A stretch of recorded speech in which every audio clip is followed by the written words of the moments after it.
Hi, Dr. Whitaker. This is Kim Stewart. I'm with the Teacher Academy class here at Hattiesburg High School, and these are some of my students here, and we are so excited for you to be joining us today. Well, thank you so much for having me. This is a unique experience. I've never done a Google Hangout like this before. I feel like I'm getting technologically behind the times, but it's okay. So a little bit about me. Well, anyway, how are you guys doing? Are you guys having a great day today? And what grade are you guys? Are you high school? High school, I have in here 11th and 12th graders. Okay, so you guys are getting ready to go to college, potentially. Cool. So just a quick little gist about me. So was, I don't know, I went to college, right, so right after high school. I was in a rural high school in Virginia. Our main attraction was Walmart, what I like to say. I didn't really know where I was going to college at the time, but my guidance counselor was like, oh, you should apply to Virginia Union University. So I applied to Virginia Union University, which is in Richmond, Virginia. It's a historically black college. And I thoroughly enjoyed my experience there. When I first went into college, I thought I wanted to be a medical doctor, but then I quickly changed my mind after dissecting a dead body in an internship. I was like, oh, this is a little too much for me. So I ended up going the PhD route, which is a nice way to be called doctor without having to touch people, unless you want to. So I ended up, after college, going to Yale University, and I got my PhD from Yale, and I got it in microbiology. So I studied infectious disease, anything ranging from bacteria to viruses, but I focused on parasites, like worms and other lovely things that can wreak havoc in your body. If you ever watched there's a show I think on TLC that says the small monsters within you or something like that. If you haven't checked it out, I would recommend you check it out. But that's sort of along the lines of things that I worked with when I was a graduate student.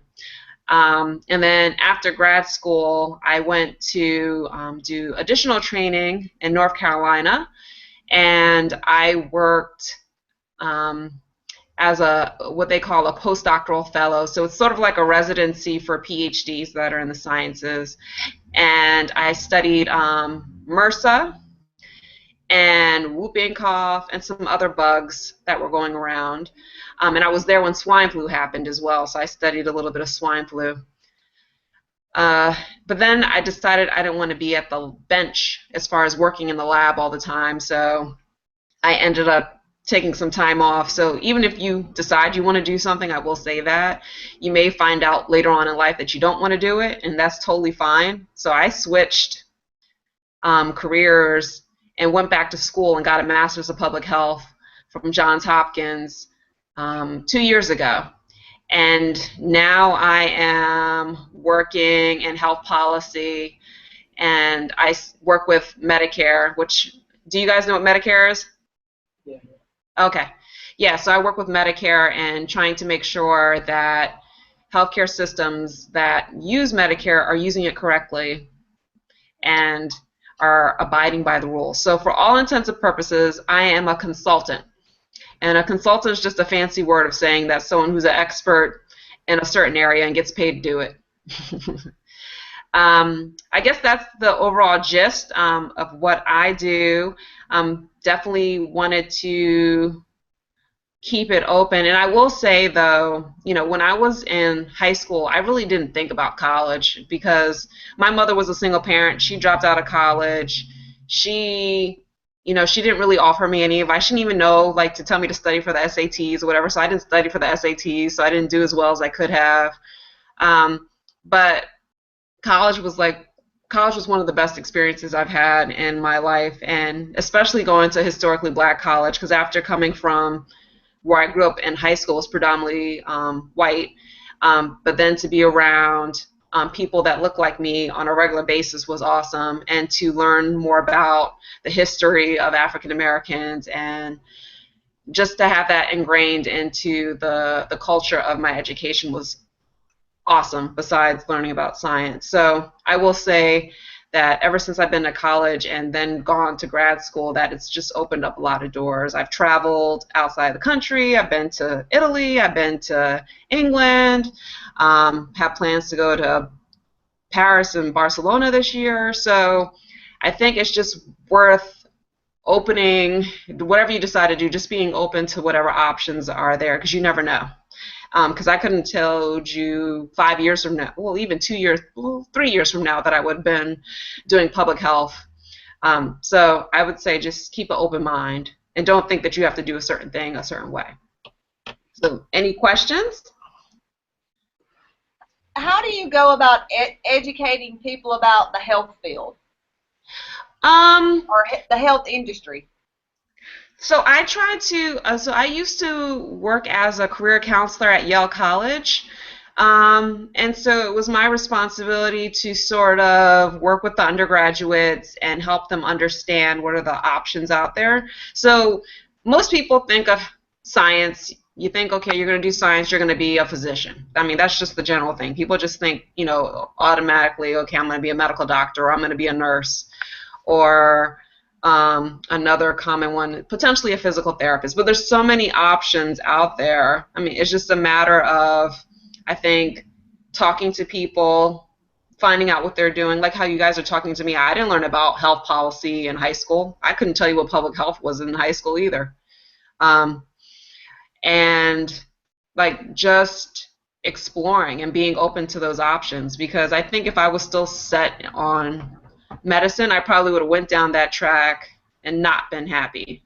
And so it's just a matter of exploring. But there's so many different things to do. If you're interested in health, you're interested in science, there's so many different avenues. Public health is very broad. It's like the new sexy thing to do now. Everyone's trying to do public health, whether they're a lawyer, whether they're uh, an engineer, whether they're a teacher. Everyone's trying to pull into public health, and it's such a broad field that it allows you to. But there's a lot of fields that are like that. So I think it's just a matter of exposure, especially when you guys go, if you go to college or whatever you decide to do after high school, just taking that time to talk to the people that are in your area, going out, whoever you're working with. If you go to college, making sure you're talking to your professors, doing internships, those kind of things. So, do you feel like if a student, you kind of just touched on this a little bit, a student going into the healthcare field, Mm-hmm. how important do you feel it is from your position, having a doctoral degree, it is to educate, the future generations, those who are eventually going to potentially take your spot? Do you feel, the need to help educate them so that they can make accurate decisions as far as what they want to do in the healthcare? Yeah, I make a point to go back to my undergraduate college once a year. Me and one of my sorority sisters are currently working on a venture at our college where we're going to pull in people with doctorate level degrees, whether it's a PhD, whether it's a law degree, whether it's a doctorate of education, to bring them back on campus so students can talk to alumni from these different schools that went, walked the same roads that they have, so they can understand the possibilities. And a doctorate's not necessary for everything. The only reason why I did a doctorate is because in science, unless you go into engineering, chemistry, physics, or one of the hard sciences, which, like I said, it'd be physics, chemistry, engineering, you're not going to make a lot of money. And also, you need a doctorate to be able to teach at the professoriate level, so teaching at the college level. And I just didn't want to teach at the high school level, so I wanted to make sure that I had the ability and the flexibility to be able to teach if I wanted to college students, or command the extra money that the doctorate brings in for the like biology and things like that. Because you're not going to make a lot of money if you just get a bachelor's in biology, just to be honest, if money is important to you. Do I have any questions?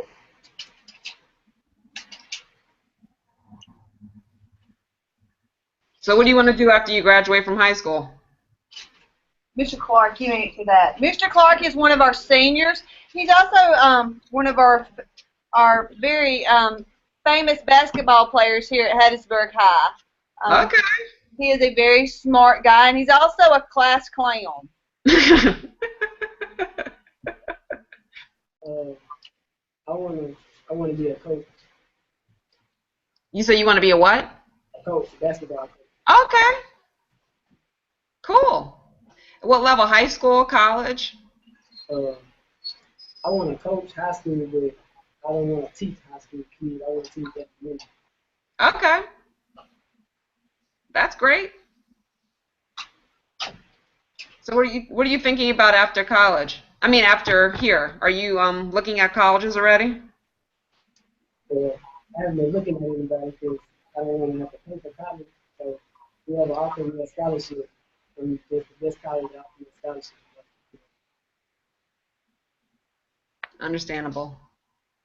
I went to the school that gave me the most money. I didn't care where I went as long as they gave me some money. And that makes that's really important to some students because completing your education may lie on the back of whichever college offers to pay hmm the most. And at times, I mean, that's okay. That's important. Oh yeah, I will say that like because I tend to think long term, so I didn't really care where I went to college because I knew I was going to get another degree. I knew I was going to get a graduate degree, and if you get another degree outside of college, no one's going to ask you about where you went to college. They're going to ask you where you got your graduate degree from. I get people asking me more so where I got my PhD from than like where I got my bachelor's from, and I feel like I mean, the cost is real. I mean, my mother couldn't afford to send me to college, so that was all on me. So I went to the school that gave me the most money because I didn't want to be in a lot of debt. Not to say it's not worth taking on debt, because I do think a college education is important and making sure that you're able to take care of yourself.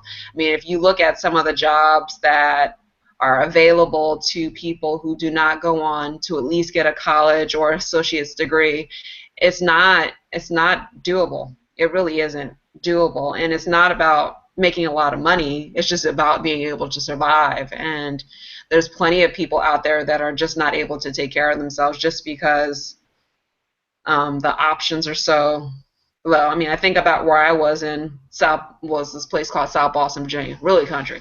The only options to people who just graduated out of high school were to work at Walmart, to work at a factory, and they were working long hours and not getting paid a lot of money. And I just think that's like if that's not what you see yourself doing, then I definitely think at least getting an associate's degree or getting a bachelor's degree is very important. Or coming up with some beautiful idea that you could be an entrepreneur and figure out that way, or develop or get a trade, whether it's culinary, whether it's doing hair, whatever makes you happy. But you definitely need some more skills outside of the high school education.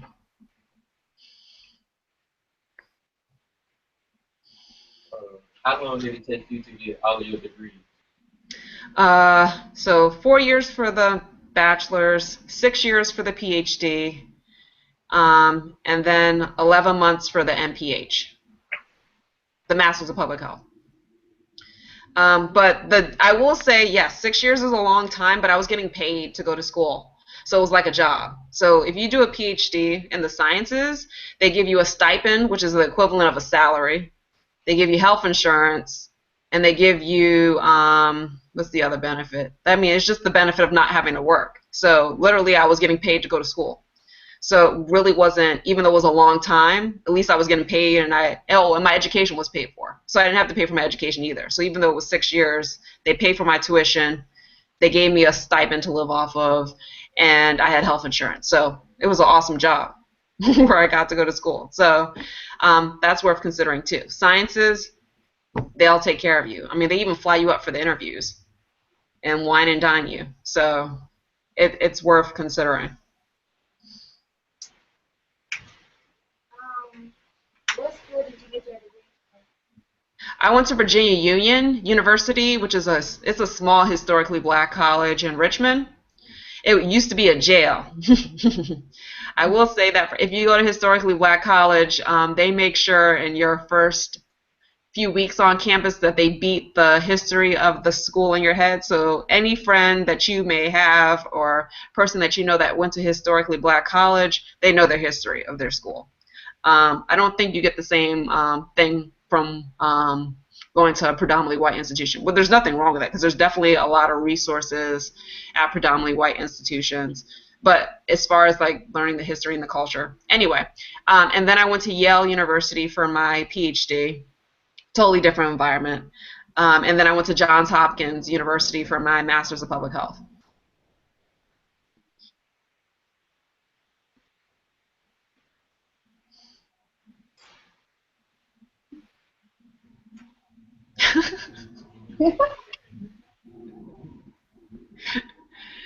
Your facial expression.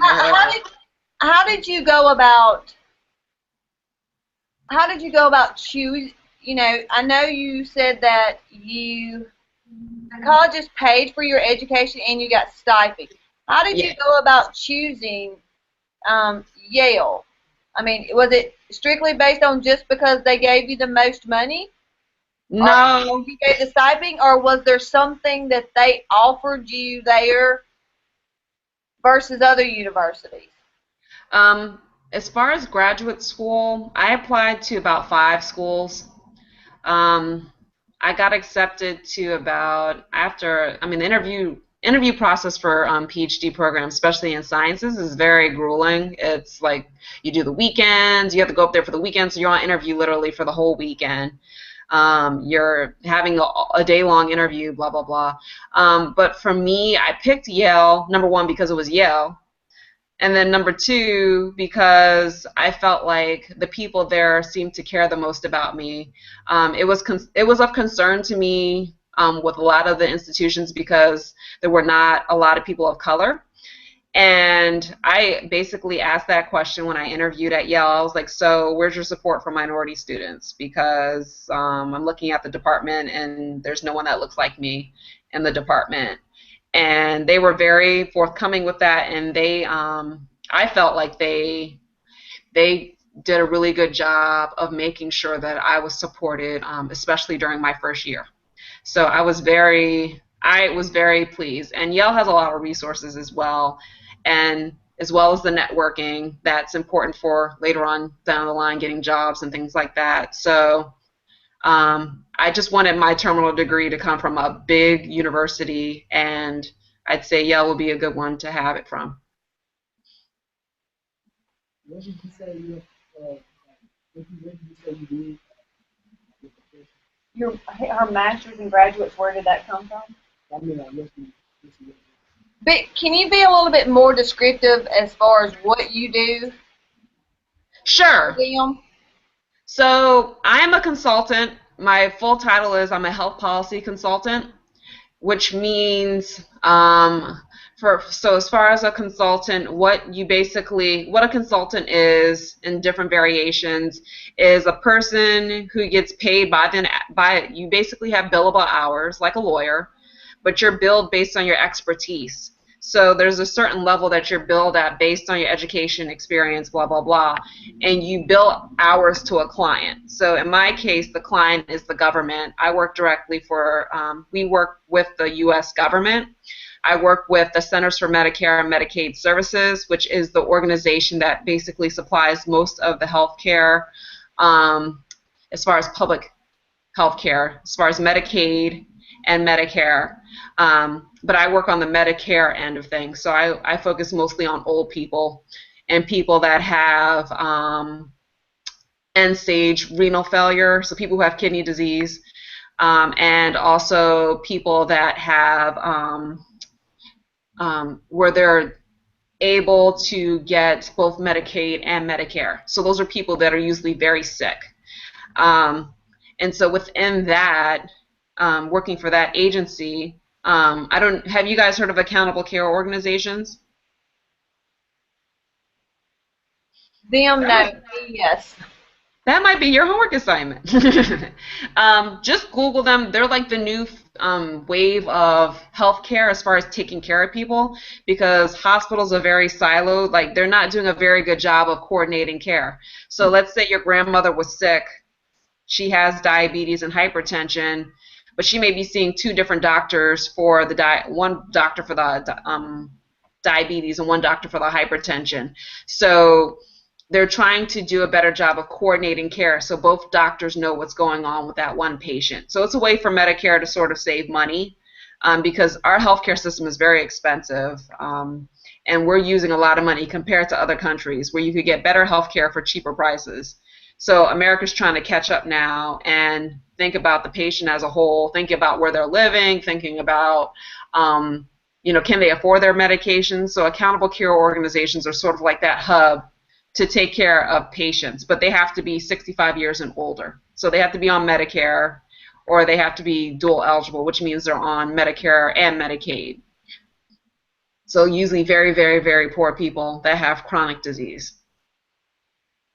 So that's basically in gist. And I do, within that, I make sure that the accountable care organizations are doing what they need to do. And that they're in compliance with the government. Because if they're not, then they can get in trouble. So I guess that would probably be the gist of what I can say. Because I can't go into too much detail just because it is a government agency kind of thing. You had to go to college all those years just to do it. I can't hear you. You, yeah. You had to go to college all those years just to do it. I can't hear him. If you did not have the education or the degrees that you have, would you still be able to do the job that you do? No. No, I wouldn't have been able to. Um, I think the opposite side of things was like if you wanted to, let's say you decided you didn't want to go to school, right? Let's say you didn't want to go to college. Let's say you didn't want to go to grad school. It's about the connections you have. And if you're not in an environment where you have like these connections to these, like the people, it's sort of like America works on who you know. So if you don't know a lot of people that are in the right places, then you sort of got to go to school to make those connections. Because jobs nowadays aren't just like fill out an application and okay, you're going to get it. You basically have to network and put yourself out there, and people have to literally recommend you for the job. Like it's not a job seekers market anymore. It's all about the company. The company has the preference. So you have to know people. And I think that's the only way you could get away with not going to school is that you have some really, really good connections that could place you in a good job and they can waive all those things and get you where you need to be. But if you don't, I definitely recommend you getting some sort of education. So no, I couldn't have because I didn't know people that could have placed me in that position, nor would I have been exposed to what I've been exposed to, and I would have never known about this kind of position. I mean, I literally didn't know about public health as a high school student. I barely knew much about science. I mean, I knew about science, but I didn't know you could get a PhD. I only knew about medical school. So I think as you go through school or have more experiences, it just opens your eyes to different things. And I think that's the major benefit of education. It's not so much about just going to school just to go to school. Okay, I went to school. It's more so about the connections you make when you go to school, and it's about the experiences you have. Do you feel like you said you were raised in a single parent environment? Your mother Yeah. had to leave, had to quit college, and basically, as a parent, we know, you do that to take care of your children. Yeah. Did that make you work harder to earn your education, or want to succeed in education, and place a big emphasis on accountability in your life? You know, being that your mother did have to quit college, because a lot of times that impacts children. Yeah. They get to finish. Yeah, it did impact me because my mother struggled. I mean, she would not take care of her dental. I mean, she would not go to the dentist so me and my sister could go to the dentist. She would, go without clothes so we could have clothes. She would, do all these different things. And she always stressed to me that I should, pursue education, pursue a career for myself. It didn't necessarily have to be going to college, but pursue something that I would be able to support myself and to support whatever children I decided to have in the future. So that was very important to me. So that, yeah, it kind of stuck with me because I would just watch my mother struggle, and I didn't want to struggle like my mother struggled. My mother struggled, and I just didn't want to perpetuate the cycle. So I just was very, very, very strong about getting my education and making sure I had doors open to me so I wouldn't have to be in the same position as my mother. I'm sure hearing the sound Dr. Whitaker would make any mom proud, though, and seeing their child graduate from college. I'm the first child to graduate from my family from college. So, Awesome. you know, that's when you do come from that environment, it makes a lot different. I mean, you want to be accountable for more and strive harder. Exactly. I fully agree. I just felt like it wasn't, I have peers that, it just was like, oh, my mother went to college, my mother's a lawyer, my mother's this, my mother's that. I'm like, my mother wasn't all that. My family, my mother, we struggled. We didn't have it like that. I didn't do ballet classes when I was when I was a little kid. I didn't do all these extracurricular activities like people do. I went outside and play with the other kids in the neighborhood. That's about it. I didn't do all these extracurricular activities that people seem to be doing with their kids now. So I definitely know my mothers are proud of me, and I definitely know that it was worth it in the end. It's a lot of work, of course, but I definitely don't regret going to school at all. I mean, even just thinking about the socialness, like, okay, let's not even think about education. Let's say you go to college just to party. I mean, the friends you make in college, the potential organizations you could join. I joined a sorority. I'm in the sorority for life. There is just the places you can go. I traveled so much when I was in college. The same with grad school. I mean, I got a free trip to go to Italy when I was in grad school. So, I mean, there's just so many opportunities that are open to you just from that experience and like just the places you get to go. And I mean, I think for me, it's just the relationships have been the most important to me for every experience, every educational experience. Of course, they do the work, but the friends you make are priceless.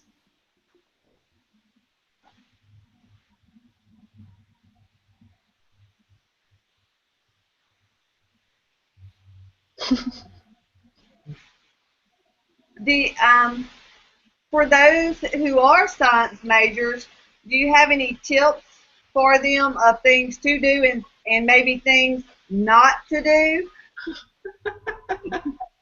Sometimes the not can be just as important. Well, that's true. I will say in college, I did have fun, yes, but science tends to be a more intensive major than, let's say, English, and not to put down English at all, or psychology or something like that. So there was plenty of times where I had to study versus going to the live, versus hanging out with my friends. So it's going to be a matter of prioritizing. You just have to make sure that you're spending time, making sure you're spending enough time with your work because science can be kind of intensive, especially with the labs. You're going to be spending long hours on lab if you do science. So I would say that would be it. Yeah, it's just a larger time commitment. So yeah, that was the only thing. I didn't get to be as fun as I wanted to be in college. I had to kind of buckle down a little. I did have fun though, so.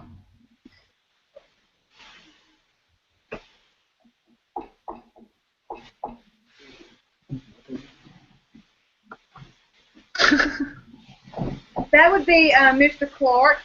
I'm sorry, he has to leave to attend a school function. They do I'm have a game tonight, so good luck, Marcus.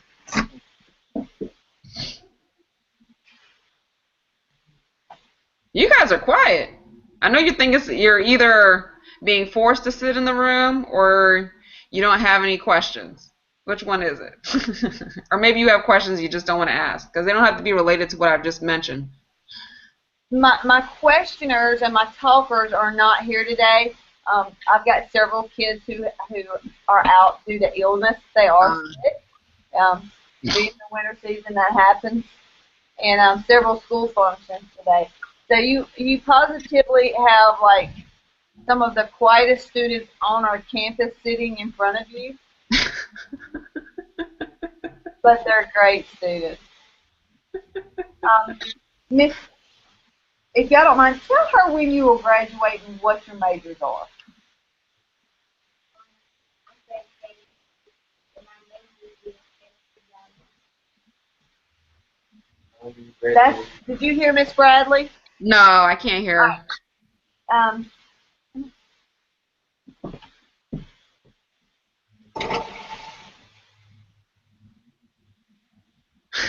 we'll let her come up. Oh. Okay. I'm graduating in 2016 and my major is anesthesiology. Okay, Any, cool. any suggestions there for her? What do you want to do when you graduate? I'm going to Awesome. What Do you about ever? graduating from college? Oh, you got time. You got time. Do you are you thinking about what kind of major are you thinking about for college though? I'm going to be an anesthesiologist. Okay. Oh, you'll be in school for a while. She wants to be a nurse anesthetist, so she'll major in her a registered nurse. Oh, okay. Yeah, so you could so after college, you'll be looking at a few more years. Not that bad, because you'll probably go on and get your nurse practitioner degree, and then you'll specialize in anesthesiology, and you'll be awesome. I have had one of them, and they were very awesome to me. So no, I would just recommend you just stay the course. Like if you figure if that's what you want to do and you want to go to school directly after college, I would just make sure when you get to college that you talk to um, a pre-health advisor. They're usually called like a allied health professions advisor, and just make sure that they have an idea of what you want to do, so that way they can make sure you take the courses you need to take. So that way when you graduate, you're just not like, oh, I don't have enough of the requirements done, because every school will have requirements that you'll need to take. So you might want to start not maybe first year, but start thinking about that second year, looking to think about where you want to go to school to, get that degree, the graduate part of your degree, because you'll have to make sure you take the courses you need to take and the exam that you need to take to get into the school once you graduate from college. But I would say have fun for sure when you go to college. I know I went kind of buck wild because I was like, oh, I don't have parent supervision anymore, so this is going to be great. So yeah, definitely have fun. I mean, I'm glad that you have an idea of what you want to do, but also be open to other possibilities because you never know. How far were you away from your home? What was the distance between the university, your first college, and where you were from? I was close enough where she couldn't show up on my doorstep when she wanted to. She would have to call me, so about 2 hours and a half away. I wasn't trying to go any closer than that, so I was close but not too close. So I just wanted to make sure she would have to call me before she came versus just show up. Same thing now. I take that with my living experience too. Like everywhere I've lived, she has to call me before she visits. She can't just show up on my doorstep because I don't live in the same city. So she has to have daughter approval. So I wish you the best of luck.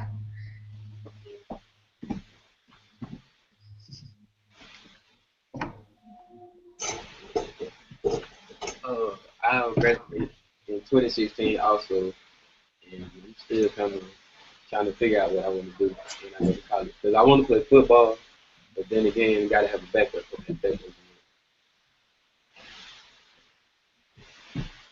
But if I do, I'll probably I'm thinking I want to be like a therapist, like a physical therapist, or something for that.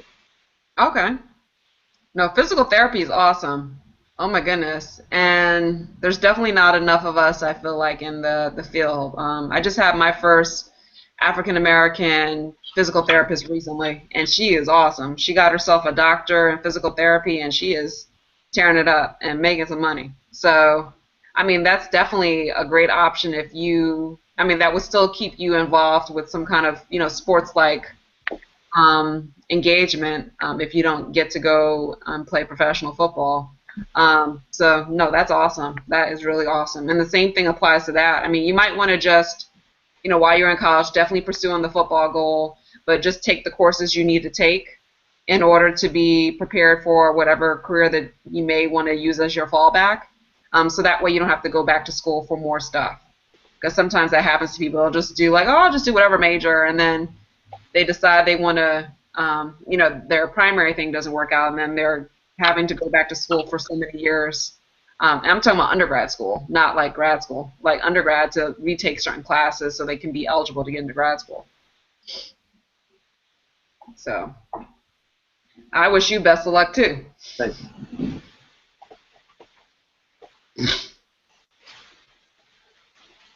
I have one more for you, Dr. Whitaker. This is Juanita Jordan. Hey, Hello, how are you?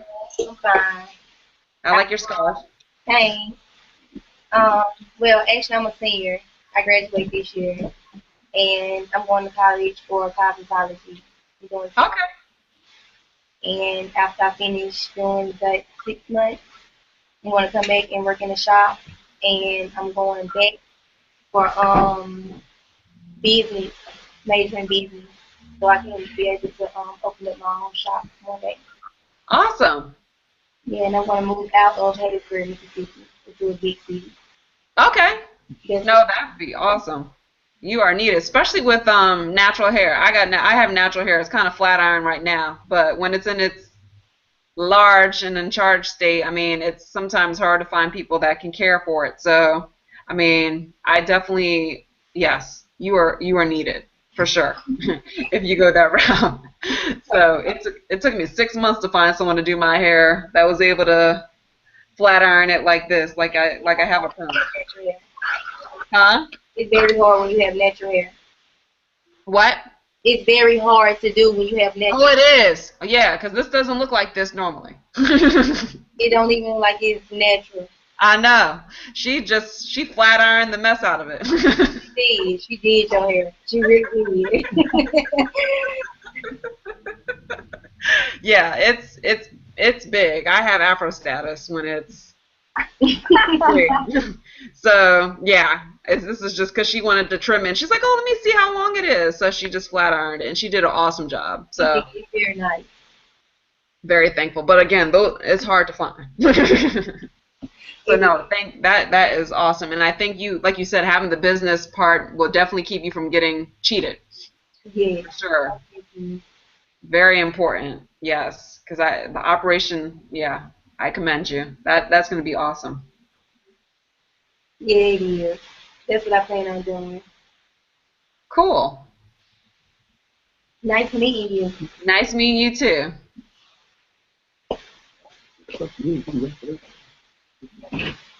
All right, does anybody have any more questions? They're like, we just wanted to go home. Yeah. We have so much enjoyed you taking the time and coming in, or I have, and talking to my students. I really appreciate that. I think the more exposure they get to the variety of um, fields within education and within, just general profession, the more exposure they get to see, the better they are. Yes. I started out in the medical field, and I ended up on the side of teaching, and I don't regret it at all. There's a vast difference in financial, as far as paycheck, but you know, it's just as rewarding. And so I'm very grateful to have someone, you know, in your field and with your expertise be able to come in and try to relate what you do to possibly something they, you know, they don't know, or, you know, may enlighten them into an area that they, you know, could possibly tap into, and you know, become familiar with somebody. Yeah. Yeah. How many of So, y'all know somebody from Virginia? One.